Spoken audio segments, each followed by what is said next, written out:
Hello everyone, आप सभी बच्चों का नर्सिंग गुरुकुल के इस चैनल में स्वागत है।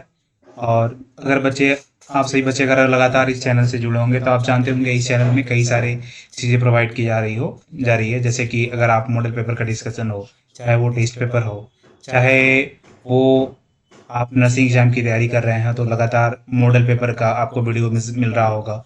टीचर का गाइडेंस भी आपको मिल रहा होगा। कौन सा एग्जाम कब होने वाली है उसकी जानकारी भी इस चैनल पे आपको दी जाती है। तो कई सारी जानकारी हमारे इस चैनल पे आपको दी जा रही है। तो मैं आपको बता दूं कि फिजिक्स की अगर हम बात करें, मैं फिजिक्स डील करता हूं। और मैं आप सभी मेरा नाम जानते होंगे, मैं यशवंत कुमार हूं, आप सभी का फिजिक्स फैकल्टी।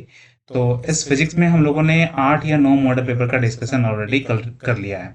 इस मॉडल पेपर की अगर हम बात करें, मॉडल पेपर की क्या खासियत है, तो ये जो मॉडल पेपर है आपको, ये हमारा जो मॉडल पेपर इस तरह से डिजाइन किया जाता है ताकि जो प्रीवियस ईयर में क्वेश्चन आए हैं हुए हैं उसी के अकॉर्डिंग हमारा हर एक मॉडल पेपर डिजाइन है। तो हमने 8 या 9 मॉडल पेपर का डिस्कशन हम लोगों ने कर लिया है। ठीक है बच्चों, तो आप अगर उस 8 या 9 मॉडल पेपर को देखकर यहाँ पर आते हैं, ठीक है, जो कि तब ये जो क्लास आज हम लोग करने जा रहे हैं वो आपके लिए काफी यूजफुल प्रूफ होगा। सर यूजफुल क्यों प्रूफ होगा, मैं आपको बता देता हूँ। आज हम लोग करेंगे यूपी सीनेट एंट्रेंस एग्जाम, जो कि पहले 2025 में आ चुकी है। मतलब जो क्वेश्चन वहां आया था उसी का ये प्रिंट कॉपी है। ठीक है, वही आज हम लोग करने जा रहे हैं।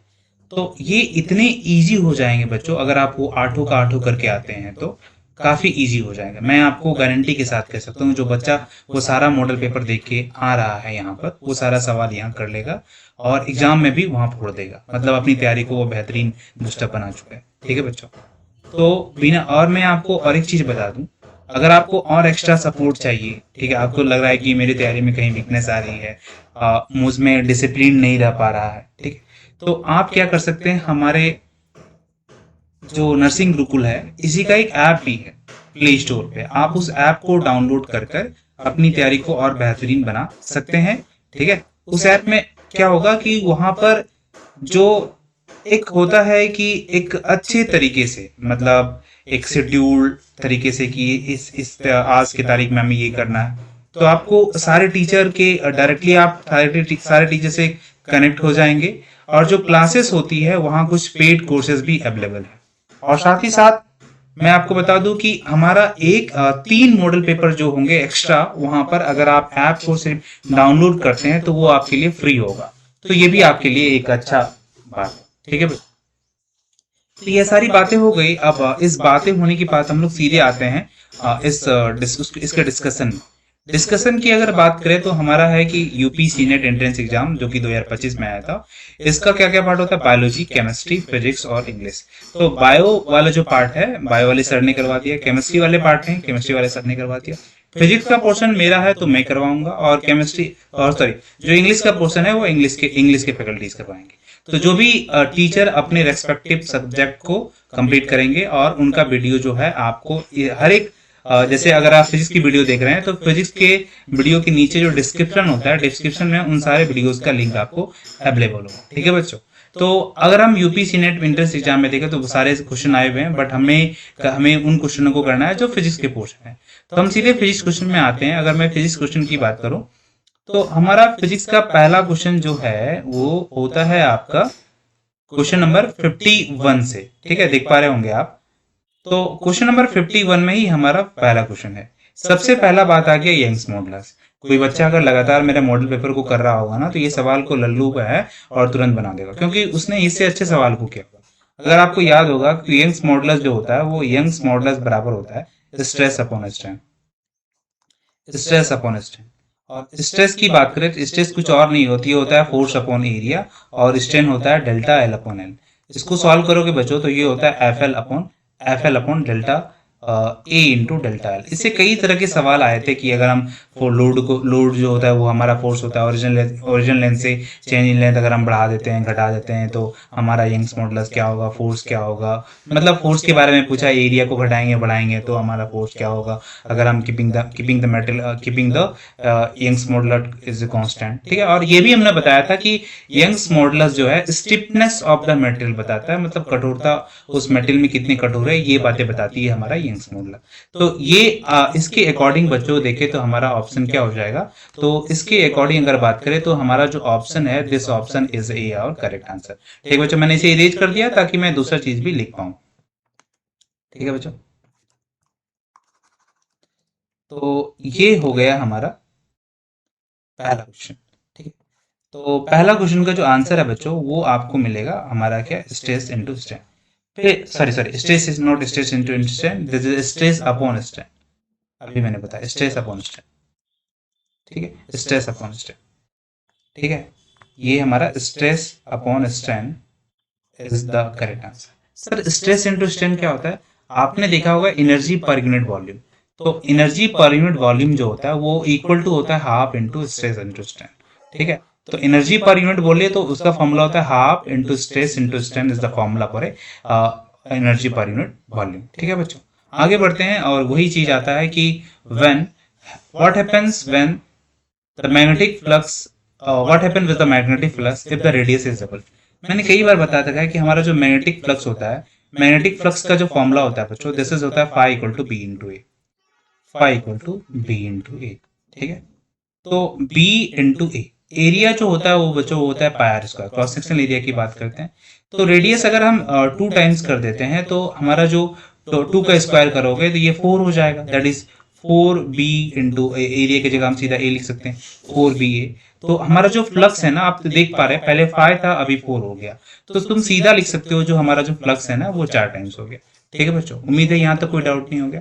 ठीक है, अगर मैं बच्चों बता दूं कि ये यही वही सवाल है जो कि 2025 में हमारा आया हुआ था सीनियर एंट्रेंस एग्जाम टेस्ट में। ठीक है, तो अगर आप ये कर पा रहे हैं तो ये आपके लिए काफी अच्छा प्रूफ होगा, ये मतलब आपकी तैयारी को और थोड़ा अच्छा बेहतरीन बना देगा। ठीक है बच्चों, फिर इसी प्रकार से हम क्वेश्चन नंबर 53 में पढ़ते हैं और क्वेश्चन नंबर 53 हमारा क्या कहता है, इसके velocity show the relationship.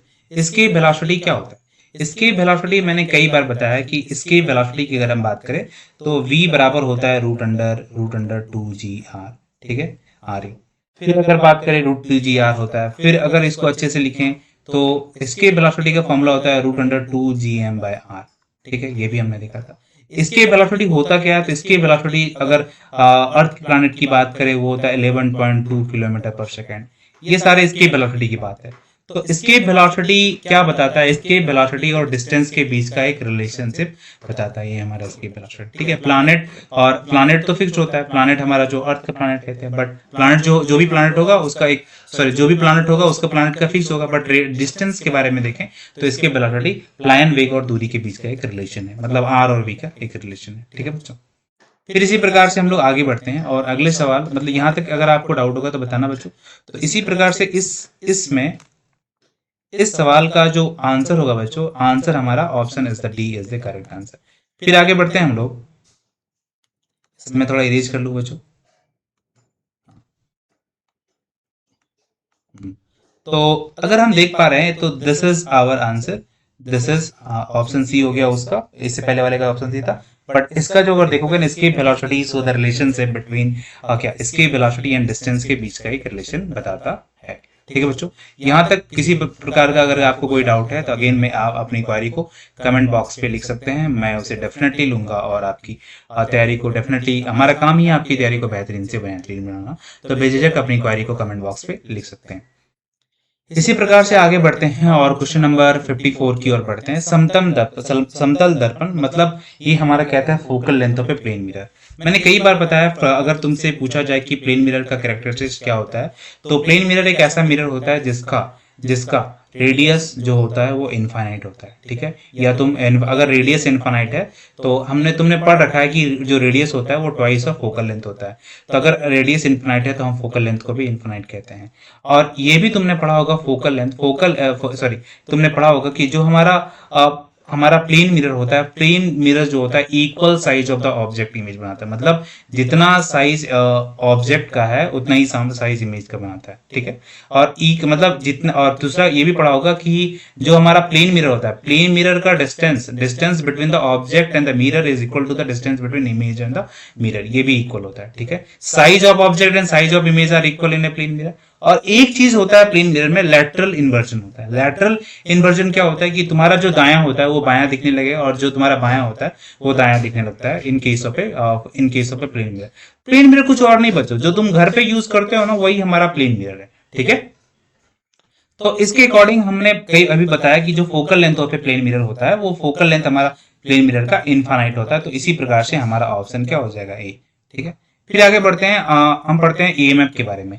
EMF क्या होता है, when the EMF is generated, EMF कब उत्पन्न होता है, ठीक है। तो ईएमएफ अगर तुम देखोगे ई बराबर होता है बच्चों minus D five by D T, D five by D T. देखो ध्यान से, अगर फ्लक्स कांस्टेंट हो जाएगा, अगर D five by D T लिखते हो और फ्लक्स कांस्टेंट हो जाएगा तो कांस्टेंट का डिफरेंशिएशन क्या होता है, जीरो। अगर हमारा ई जीरो हो गया तो ईएमएफ कोई जनरेशन हुआ ही नहीं, ठीक है। मतलब ये बात तो तय हो गई, जब हम ई बराबर minus D five by D T लिखते हैं कि फ्लक्स को चेंज करना होगा तभी हमारा ईएमएफ इंड्यूस होगा। तो देख लो ना, ऑप्शन बी हमारा करेक्ट आंसर हो जाएगा। व्हेन मैग्नेटिक फ्लक्स चेंजेस, जब हमारा मैग्नेटिक फ्लक्स चेंज होगा तब हम बोलेंगे ईएमएफ जनरेट होगा। अगर हमारा मैग्नेटिक फ्लक्स चेंज नहीं हो रहा है तो हम बोलेंगे कि ईएमएफ जनरेट नहीं हो रहा है, ठीक है बच्चों। तो ये हमारा क्वेश्चन नंबर 55 तक हो गया।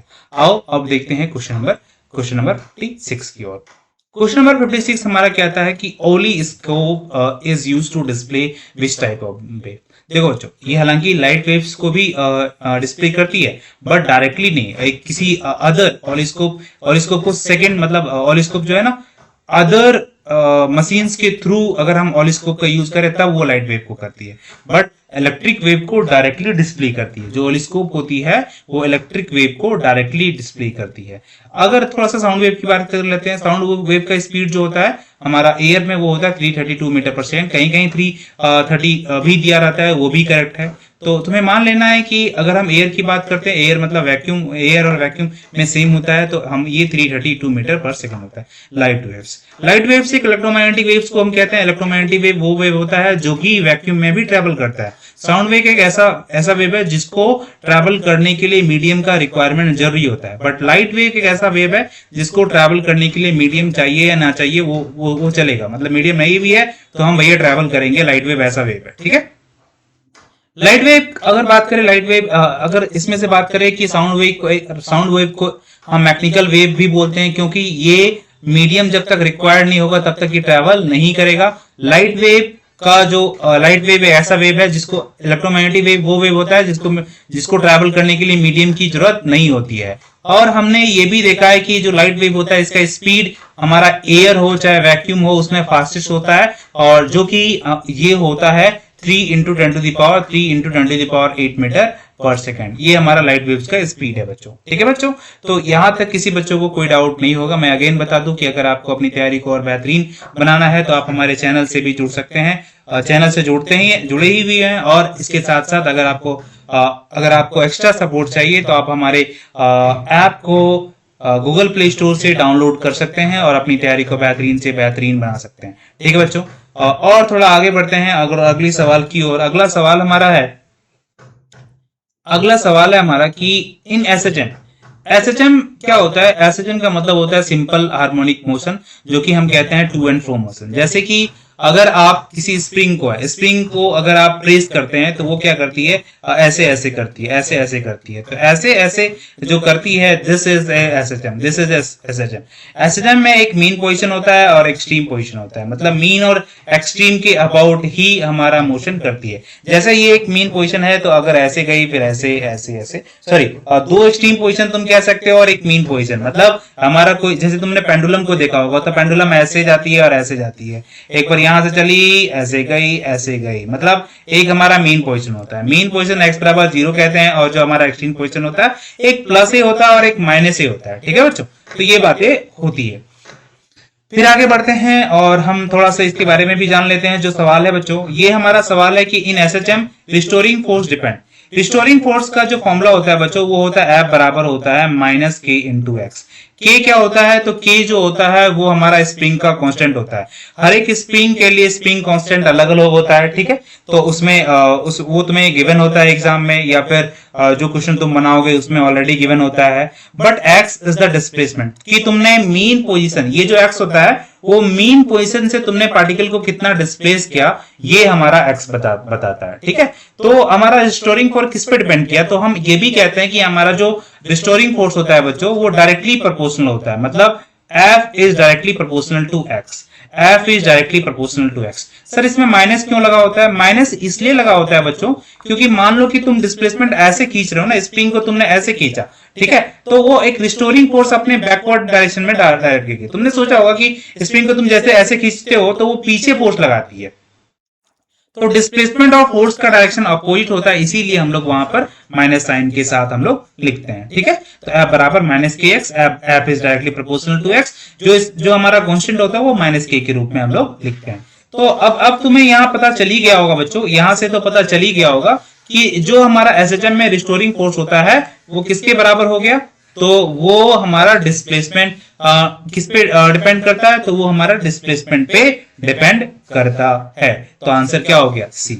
उसी के अकॉर्डिंग हम पढ़ते हैं क्वेश्चन नंबर 58 की ओर। क्वेश्चन नंबर 58 कहता है कि न्यूटन फर्स्ट लॉ। देखो बच्चों, न्यूटन के 3 लॉज होते हैं। पहला लॉ अगर तुमसे ऐसा पूछा जाए कि कौन सा लॉज होता है जो डेफिनेशन ऑफ फोर्स को बताता है, तो वो हमारा पहला लॉ होता है, क्योंकि ये बताता है कि जब तक इसमें क्या होता है कि unless and until, first law of motion क्या कहता है कि अगर कोई ऑब्जेक्ट मूव कर रहा है तो मूव करेगा, अगर कोई ऑब्जेक्ट रेस्ट पे है तो रेस्ट पे रहेगा, अनलेस एंड अनटिल जो है an external force is applied. तो दिस डिफाइन द फोर्स, ये हमें फोर्स को बताता है कि ये फोर्स क्या है। ये फोर्स का डेफिनेशन जो है वो हमें फर्स्ट लॉ ऑफ मोशन बताता है। अगर हम सेकंड की बात करें कि न्यूटन का second law of motion, Newton का जो सेकंड लॉ ऑफ मोशन होता है वो rate of change of momentum is directly proportional to force. ये और यहां से आता है F बराबर ma। तो ये जो हमारा सेकंड लॉ ऑफ मोशन होता है, सेकंड न्यूटन का जो सेकंड लॉ होता है, वो तुम्हें ये बताता है कि कितनी क्वांटिटी में फोर्स लगता है। बेसिकली क्वांटिटी ऑफ फोर्स को बताने के लिए न्यूटन का सेकंड लॉ जिम्मेदार होता है। जब हम थर्ड की बात करते हैं, न्यूटन का थर्ड लॉ होता है हमारा every action has equal and opposite reaction, every action has an equal and opposite reaction. तो थर्ड लॉ जो होता है वो तुम्हें कैरेक्टरिस्टिक्स ऑफ द फोर्स बताता है कि कैसा फोर्स लग रहा है, ये एक्शन का फोर्स है या रिएक्शन का फोर्स है। तो तीनों लॉ की बातें हो गई। अब हम सीधे क्वेश्चन पे इसके आंसर पे आते हैं। हमारा कहता है कि न्यूटन का फर्स्ट लॉ किससे रिलेटेड है, तो ये इनर्शिया को बताता है। ठीक है, इनर्शिया क्या, वही जो तुम बैठे थे तो बैठे ही रहोगे, तुम पढ़ रहे हो तो पढ़ ही रहोगे, तुम कहीं जा रहे हो तो जा रहे। तो इनर्शिया मतलब रेसिस्ट टू चेंज, मतलब हम चेंज नहीं करना चाहते, वही हमारा इनर्शिया है। ठीक है, कहता है कि अब हम अगले सवाल की ओर आते हैं। अगला सवाल हमारा कहता है in which direction are magnetic field line represent for a steady current. किस डायरेक्शन में हमारा मैग्नेटिक फील्ड लाइन जो है स्टडी करंट के लिए उपयोगी होता है। स्टडी करंट जो होता है वो बाहर के लिए बात कर रहा है, तो बाहर हमारा स्टडी करंट बोलते हैं। ठीक है, तो बाहर में जो हमारा मैग्नेटिक फील्ड का डायरेक्शन होता है बच्चों, वो नॉर्थ टू साउथ होता है, नॉर्थ टू साउथ होता है। तो आंसर क्या होगा? North to south. फिर आगे बढ़ते हैं क्वेश्चन नंबर 60 की ओर। क्वेश्चन नंबर 60 हमारा क्या कहता है कि if charge plus Q and minus Q R placed on R1 and R2। ठीक है, मान लो कोई पोजीशन है, ठीक है, मैं यहीं पर दिखा देता हूं, मैं यही लिख देता हूं। ठीक है, एक R1 पोजीशन पे हम लोग Q1 रखे हैं और R2 पोजीशन पे Q2 रखे हैं। ठीक है, एक प्लस Q है और एक माइनस Q है, कोई बात नहीं, हम लोग ले सकते हैं। कहता है कि इफ द डिस्टेंस इंक्रीज, अभी D था और बाद में मान लो कि ये डिस्टेंस को मैंने 2D कर दिया। ठीक है, ये डिस्टेंस को मैंने 2D कर दिया। तुम्हें पता होगा कि कुलम्स लॉ से, कुलम्स लॉ हमारा कहता है कि F जो होता है वो K Q1 Q2 by R square है। ठीक है, तो हमारा फोर्स जो है वो इनवर्सली प्रोपोर्शनल है डिस्टेंस के, मतलब डिस्टेंस के बढ़ने से हमारा फोर्स घटता है। ठीक है बच्चों, तो जैसे तुम डिस्टेंस को बढ़ाओगे हमारा फोर्स क्या होगा? घटेगा। तो आंसर क्या होगा बच्चों की हमारा आंसर हो जाएगा डिक्रीज। तो answer B is the correct answer. आओ बच्चों थोड़ा सा मैं रेज कर देता हूं ताकि थोड़ा साफ लगे।